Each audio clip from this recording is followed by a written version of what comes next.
Bonjour très chers auditeurs et auditrices, vous écoutez la radio 101 sur la fréquence 102 FM. Je suis Chara Fourdoir et nous avons le plaisir de recevoir France Thill qui va aborder avec nous un thème très actuel, parfois polémique et souvent mal compris, que j'ai nommé la laïcité. Monsieur Thill, comment parler de laïcité sans rendre hommage à Samuel Paty, assassiné il y a 2 ans, pratiquement jour pour jour, assassiné au nom de la liberté d'expression, celle que nous enseigne l'école de la République. Justement, je crois que c'est très important de remettre en exergue la laïcité, qui est effectivement mal assimilée, mal comprise, et qui amène toutes ces dérives. Maintenant, je passe le micro à nos 2 journalistes, Faudel et Tuklati, qui vont vous interviewer. Merci Charaf, nous sommes Tuklati et Faudel. Nous allons parler du thème de la laïcité avec France Thill. Vous êtes professeur agrégé d'histoire économique, également biologiste et aussi référent en laïcité. Bonjour France Thill et bienvenue. Bonjour. Le diplôme universitaire Valeurs de la République et religion a été inauguré en 2015 par le préfet de Mayotte au Centre universitaire de formation et recherche CUFR de Mayotte. A été mis en place. À qui est-il destiné? Pour quelles raisons? Quel est son contenu? Alors le diplôme Valeurs de la République et religion, il répond effectivement à un besoin au départ, c'est-à-dire qu'il a été institué pour former principalement les aumôniers des hôpitaux, de prisons, toute personne qui intervenait dans le service public, de façon à ce qu'ils soient formés aux valeurs et aux principes de la République. En effet, la majorité des aumôniers, par exemple de prison, des hôpitaux, sont souvent, pour l'islam en attendant, des aumôniers, des imams venant de pays étrangers, donc ce qu'on appelle un islam consulaire, puisque la séparation de l'Église et de l'État fait que la France n'intervient pas au niveau du culte, et n'ont pas forcément intégré nos valeurs, nos principes républicains, et c'est dans cet esprit que le diplôme Valeurs de la République et religion a été créé. Donc c'est un diplôme qui comprend une multitude de matières, puisque en fait on a une grosse formation juridique, droit des cultes, droit privé, droit de la famille et religion, droit des cultes et religion, liberté fondamentale, institution de la République française, donc on a un gros morceau de droit.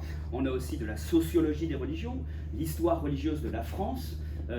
Ensuite, on a un thème sur la géopolitique du Moyen-Orient et de l'islam, et donc là c'est moi qui enseigne, ainsi que radicalité et histoire du djihad, puisque en fait il y a une histoire de la radicalité, et donc ce diplôme maintenant il est plutôt destiné à des cadres, j'allais dire, puisqu'on a institutionnellement on a obligé en quelque sorte, excusez-moi, les cadis de façon à avoir une vision globale de ces référents qui désormais passaient d'une justice caviale qui est assimilée en fait à un juge familial en fait à des médiateurs. Et donc la République a voulu donc faire de ces médiateurs désormais, puisque avec la départementalisation on avait une convergence des principes, des valeurs, des normes et des lois, faire de ces gens des médiateurs qui appréhendent véritablement les principes de la République dans une vision d'un territoire départementalisé avec une convergence avec la France et la métropole. Merci. Dans quelle mesure, selon vous, la laïcité à Mayotte est-elle comprise?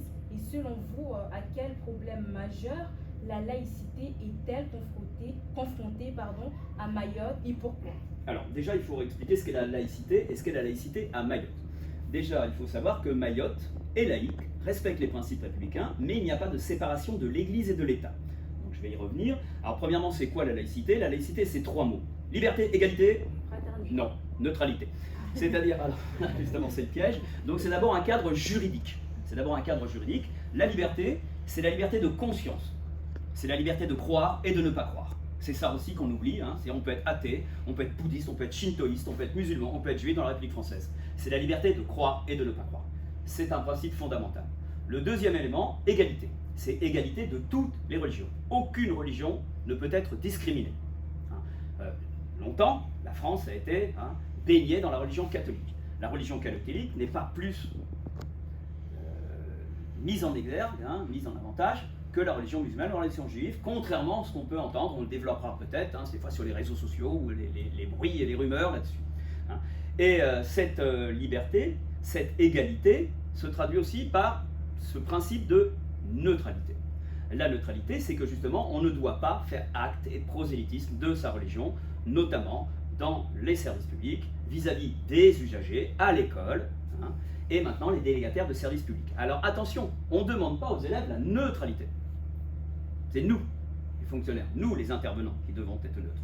Les élèves, on leur demande de ne pas faire montre de signes ostensibles faisant valoir de leur religion. Vous voyez la différence? La neutralité ne concerne que les fonctionnaires, les délégataires de services publics. Voilà, c'est pour la première réponse. Donc liberté, égalité, neutralité. Cette neutralité, c'est pour éviter le communautarisme. Vous voyez, je regardais un reportage, enfin j'écoutais un reportage, je crois, à France Inter, où une jeune fille disait « Oui, ben, ce serait bien qu'on soit voilé, qu'on puisse se reconnaître pour être entre nous. » C'est justement l'inverse du modèle universel français. Nous sommes sur une vision d'universalisme. C'est-à-dire que chacun ne doit pas amener avec lui ses convictions religieuses. Il les laisse à l'entrée du lycée, il les laisse à l'entrée du collège. Alors pour répondre à la question un petit peu plus lointaine, là, sur la laïcité à Mayotte, il faut comprendre qu'ici, en 1905, quand il y a eu la séparation de l'Église et de l'État, Mayotte n'était pas, évidemment, un département. D'accord ? Donc la séparation de l'Église et de l'État ne s'applique pas. Qu'est-ce que c'est que la séparation de l'Église et de l'État? Justement, c'est à la fois les principes de la laïcité et surtout que l'État, dans sa neutralité, ne s'occupe pas de culte, ne subventionne aucun culte et n'a aucune interférence sur le culte. On pourra en parler, ce qui pose des problèmes, puisque dans un islam consulaire, d'autres États vont se substituer à l'État français pour eux-mêmes influencer les croyants. Ça, c'est un autre problème.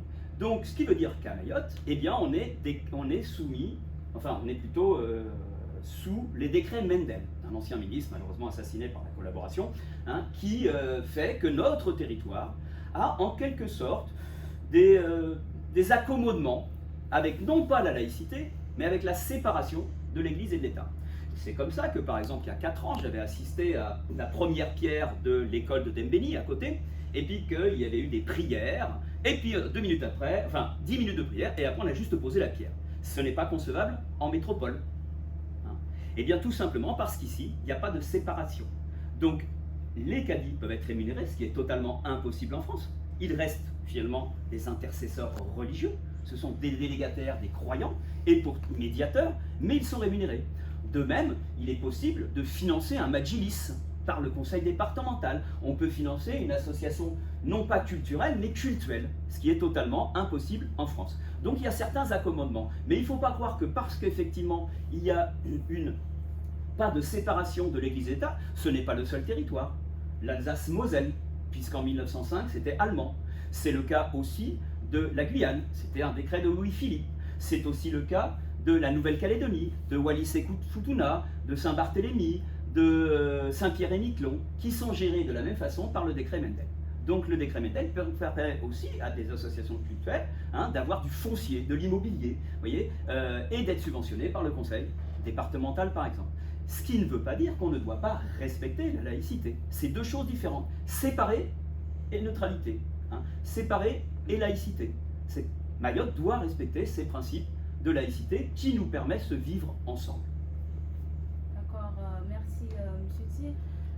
Vu que vous êtes professeur, pouvez-vous nous dire comment vous vivez,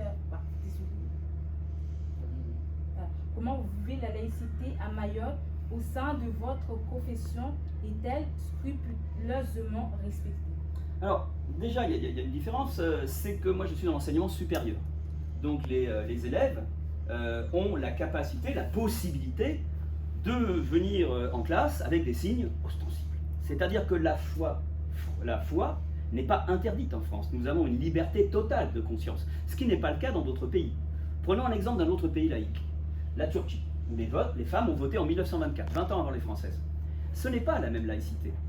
Il y a une institution qui s'appelle le Diyanet. Le Diyanet, c'est-à-dire c'est l'exercice du culte, c'est le ministère du culte islamique, musulman, hanafite.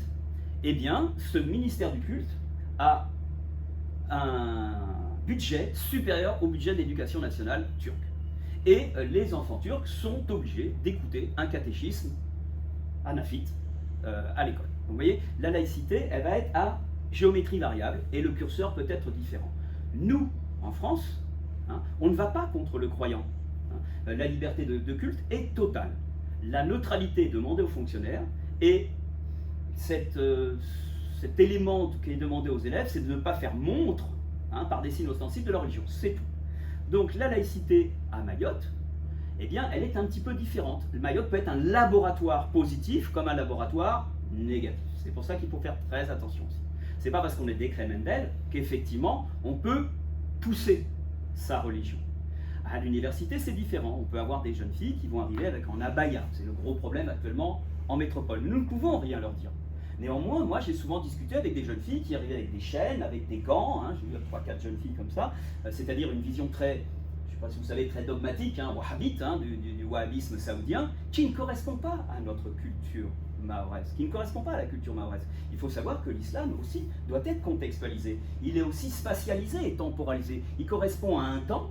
Il a correspondu à un temps. Les croyants pensent toujours qu'une religion elle est figée. Elle n'est pas figée. Elle arrive dans un contexte et dans un espace, dans un substrat civilisationnel, vous voyez.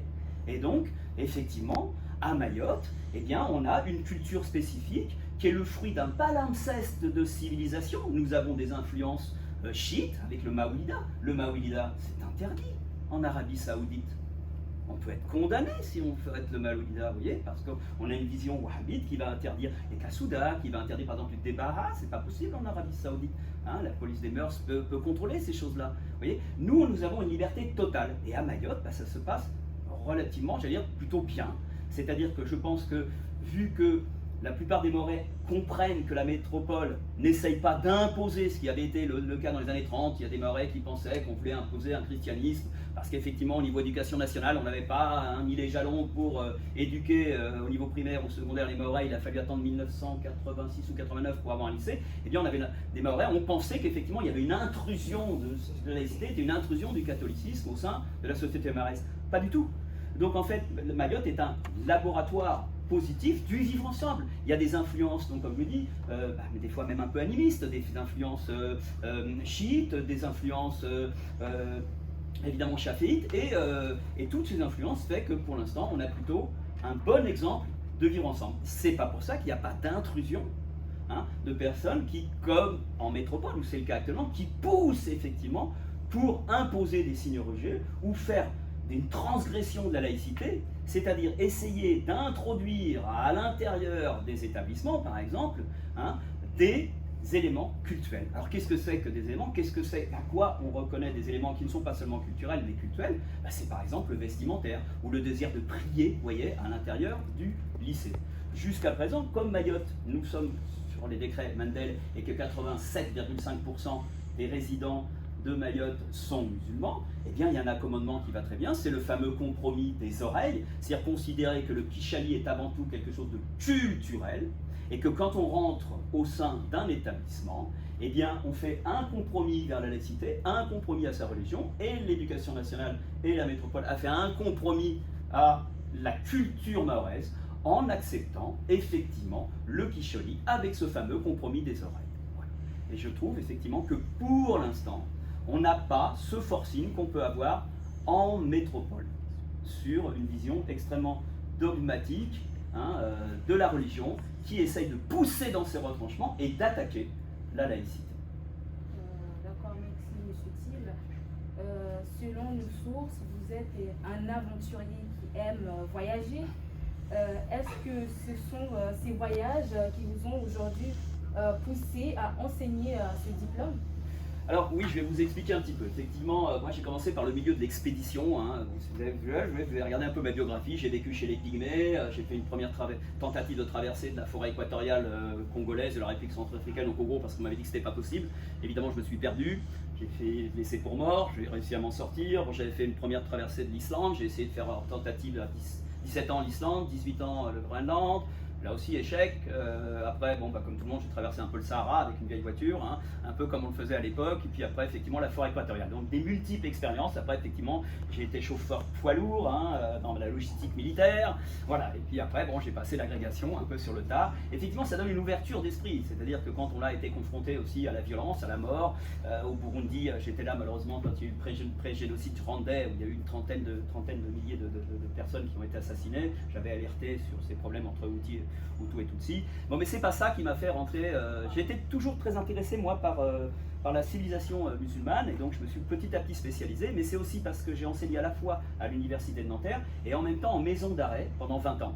Et j'ai été confronté à la montée de la radicalité. Hein. J'ai été confronté longtemps à la radicalité. J'ai même monté une licence hein, à ONI. J'ai monté une licence 1, licence 2, licence 3 d'histoire au sein des maisons d'arrêt. Et donc j'ai vu petit à petit, progressivement, cette montée d'un dogmatisme islamique complètement décontextualisé et atemporalisé, c'est-à-dire des gens qui pensent qu'il faut revenir à un islam tel qu'ils le pensent du 7e siècle, et qui ont voulu l'imposer petit à petit avec des règles complètement abscondes par rapport à notre société. Et c'est ça qui m'a fait petit à petit intéresser à la radicalité, jusqu'à ce qu'effectivement on m'envoie comme géopoliticien à la maison d'arrêt d'ONI après les attentats du 13 novembre. Hein. On m'a dépêché à la maison d'ONI pour parler de la radicalité, faire de la géopolitique, essayer de recontextualiser la religion musulmane et recontextualiser la politique entre l'Iran, l'Arabie Saoudite, et, la Syrie, etc.,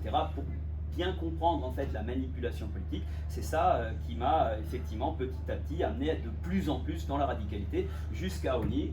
Eh bien, on essaye de m'assassiner, je ne sais pas si vous savez. Voilà, c'est-à-dire qu'il y a un surveillant qui, le 6 septembre 2015, a été à moitié égorgé, il a reçu des coups. En fait, ça m'était destiné. C'est-à-dire que comme justement par la contextualisation, par justement faire prendre du recul à des détenus qui n'étaient pas partis en Syrie, leur faire comprendre en fait que la religion est surtout un outil de manipulation politique pour faire avancer certaines idées, j'avais effectivement un ascendant sur certains de ces détenus.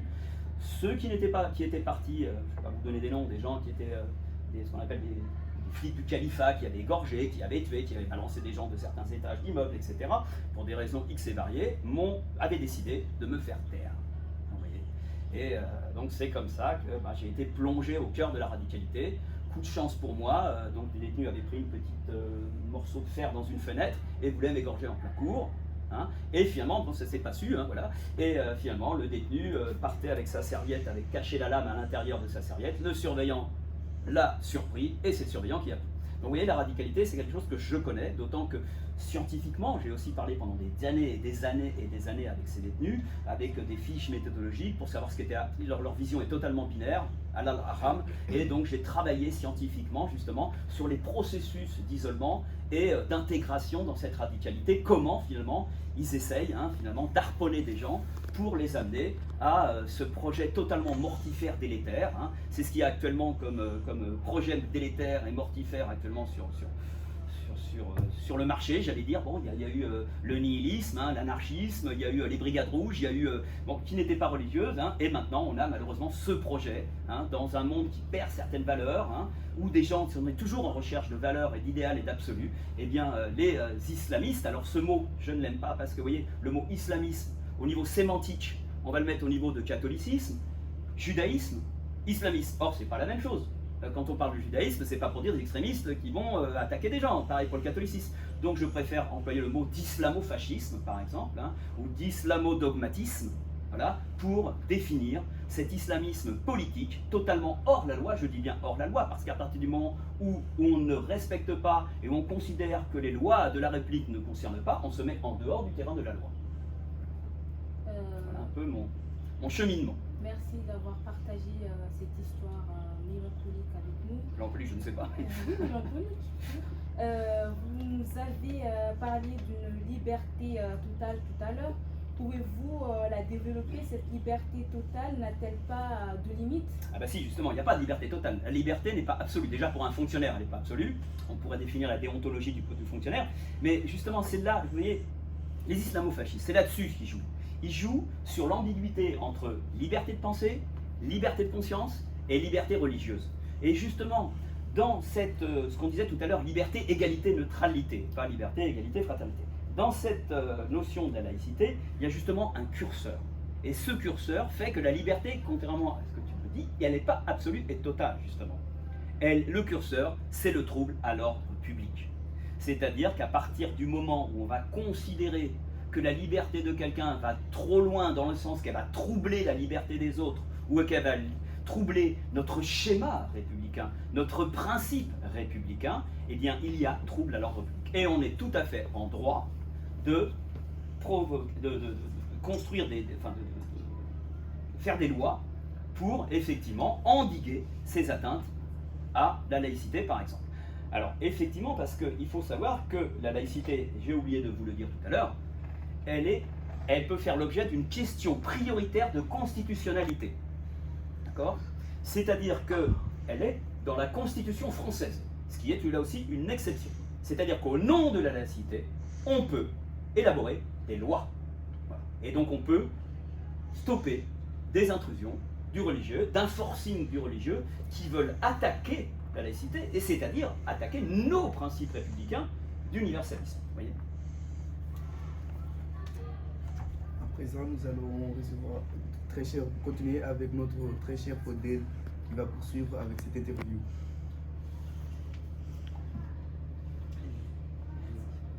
Oui, merci Sarah de m'avoir présenté. C'est moi, Faudel, qui vais continuer cette interview. Commençons sans tarder par la première question. Pouvez-vous nous expliquer pourquoi il y a tant de débats concernant le sujet de la laïcité en France ? Ben justement parce que la laïcité, elle est mal comprise. Elle peut être comprise comme quelque chose d'inclusif, hein, et dans ce cas-là, aujourd'hui, il y a beaucoup de discours sur l'inclusivité, et on va dire, mais alors pourquoi, justement, au nom de l'inclusivité, on ne permettrait pas telle chose, telle chose, telle chose. Voilà. Elle peut être libertaire, elle peut être au contraire une laïcité laïticarte, c'est-à-dire on ne fait aucune concession. Et justement, le fait qu'elle soit mal comprise et qu'on n'en sache pas les bornes, est-ce que c'est au contraire une laïcité d'interdiction? Est-ce que c'est une laïcité d'inclusivité? Eh bien, les gens la comprennent comme ils le veulent, et effectivement l'utilisent comme ils le veulent, sans comprendre que la laïcité, c'est d'abord la liberté, justement. C'est cette liberté de conscience qui nous permet de croire ce qu'on veut et d'exprimer. On peut être, en France, on peut être totalement croyant, et on peut être un croyant extrêmement qui va, par exemple, on peut très bien en France avoir la tabac qui montre qu'il y a une prosternation, qu'on prie beaucoup, on peut avoir un camis, est-ce qu'on l'interdit? Pas du tout. Ce qu'on interdit, ce qu'on interdit, c'est pas ça. Justement, le problème de confondre laïcité, religion, etc., c'est qu'on ne sait pas où est le curseur. En France, le croyant a le droit d'être totalement croyant. On a le droit d'être totalement croyant et totalement incroyant. Ce qu'on ne tolère pas, c'est l'attaque des principes républicains. Vous voyez, par exemple, vous pouvez avoir quelqu'un qui est habillé salaf, c'est-à-dire, je sais pas, le camis, la tabara, la barbe négligée sans la moustache. On va dire, c'est quelqu'un qui est contre la laïcité, c'est quelqu'un qui est contre la République française. Non, c'est un croyant. À partir du moment où il accepte, vous voyez, les principes de la laïcité, qu'il accepte les principes de la société française, c'est-à-dire qu'il va voter, hein, qu'il s'inclut dans la société française, donc qu'il est dans une idée d'inclusivité dans notre société, eh bien, il a tout à fait le droit d'être dans une croyance exacerbée. Là où ça change, c'est quand la même personne, c'est pour ça que vous comprenez que c'est très difficile, c'est pour ça moi ce que j'explique dans mon DU, c'est ce qu'on appelle les signes faibles, et puis on montre les indicateurs de radicalité. Parce que si on ne comprend pas ces indicateurs, on ne va pas comprendre justement ces différences qu'on doit faire. Et donc vous pouvez avoir le même personnage habillé de la même façon, mais lui qui va considérer, qui va avoir une vision complotiste, qui va considérer qu'on ne doit pas prier parce que on ne doit pas voter parce que la loi d'Allah est supérieure à la loi de la France, qui ne respecte pas nos valeurs ou nos principes parce qu'il a sorti hadith de Muslim, dont on ne sait pas s'il est sahih, s'il est fort, etc., parce qu'il a été compilé 200 ans après les faits, vous voyez, et qui va dire, bah voilà, moi je ne me borne qu'à l'islam tel que moi je le conçois, c'est-à-dire sans aucune contextualisation, et bien là, effectivement, on est hors de la loi, on est hors de la laïcité, et là on présente un danger de séparatisme par rapport à nos sociétés, puisque la laïcité est contraire schéma de liberté pour qu'on vive ensemble et qu'il n'y ait pas de communautarisme. Justement, pour qu'on évite de se dire, bah, cette personne, bah voilà, dans le lycée, elle est juive, celle-là, elle est musulmane, et qu'on soit chacun dans son coin, celle-là, elle est chrétienne. Vous voyez, la laïcité, c'est justement cette liberté de ne pas stigmatiser les gens. Alors, évidemment, hein, il peut y avoir quand même... va quand même savoir, par exemple, par d'autres biais de quelle communauté appartient un individu. Mais l'idée, justement, c'est le vivre ensemble, partager des valeurs communes d'universalisme sans faire part de sa religion, sans faire de prosélytisme. Voilà. Et c'est pour ça que la neutralité est très importante aussi pour un fonctionnaire et un délégataire de service public. Justement, vu que le terme de laïcité n'est pas vraiment comprise, auriez-vous des idées pour socialiser les jeunes ou socialiser les personnes pour qu'elles soient plus comprises, plus bien abordées, comme ça il n'y aurait plus de problèmes? Alors, le mot sociabiliser, moi je suis pas éducateur, c'est pas tellement mon travail, mais c'est plutôt effectivement, il faut mettre l'accent sur l'éducation à la laïcité, c'est-à-dire qu'il faut aussi former les enseignants, parce que bon, les enseignants d'histoire-géographie sont censés être plus à même de comprendre la laïcité, parce que notre laïcité est aussi le fruit d'une histoire très compliquée, hein, c'est-à-dire très complexe. C'est-à-dire pour comprendre la laïcité à la française, dont on parlait par rapport à la laïcité turque, ou par exemple la laïcité américaine n'est pas du tout la laïcité à la française. Hein. Là, aux États-Unis, les croyants se protègent de l'État, tandis que dans la France, c'est l'État qui se protège des religions pour éviter une intrusion des religions dans la sphère publique. Donc il faut apprendre.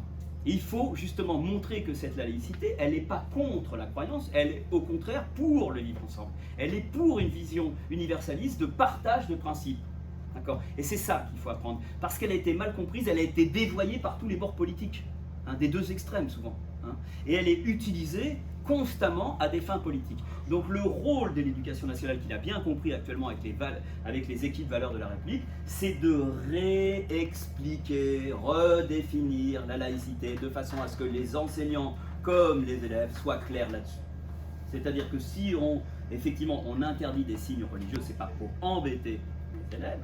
D'abord c'est parce que c'est un principe, parce que c'est une loi qui a été dictée, et parce que justement c'est pour favoriser cette mixité entre nous et se vivre ensemble, et non pas justement reléguer une personne à son statut de couleur de peau, de religion, je ne sais quoi, hein, qui ferait qu'on ne verrait plus un individu, mais un membre d'une communauté. Vous voyez, c'est ça l'important. Justement, on ne définirait plus la personne non pas comme un individu, mais comme un musulman, comme un juif, comme un chrétien. Eh bien ça, c'est pas du tout les valeurs portées par la République française. Merci pour votre réponse. Pour finir, auriez-vous un message que vous aimeriez passer à nos chers auditeurs sur la laïcité? Je ne sais pas. Hein. Apprenez, comprenez, tolérez. C'est-à-dire que essayez de comprendre que la laïcité n'est pas contre la religion, mais elle est au contraire pour que chacun puisse croire dans la liberté, non pas totale comme tu disais, dans la liberté, hein, sa croyance, son culte, le protéger, à condition qu'il n'aille pas, effectivement, comme je parlais de curseur, au nom de sa liberté, attaquer les principes de notre République. Et Mayotte, effectivement, peut être un laboratoire de ce vivre ensemble. Et c'est pour ça, que je terminerai, qu'il faut aussi faire attention à Mayotte, où il y a un terreau social par la précarité, hein, celui qui arriverait à trouver le mode d'emploi, hein, de la radicalité à Mayotte, eh bien, on pourrait avoir des dérives sectaires islamiques sur notre territoire. Et c'est pour ça qu'il faut constamment réexpliquer cette laïcité. Cette laïcité qui est positive et qui est souvent vécue comme négative. Monsieur Franck Steele, nous vous remercions infiniment pour cet entretien qui, nous l'espérons, a permis de mieux comprendre le concept de laïcité. Nous serons très heureux de vous recevoir à nouveau pour continuer cette passionnante conversation. Chers auditeurs, avant de retrouver notre nouvel invité, nous allons faire une nouvelle pause musicale avec Zélo qui nous chante Regret.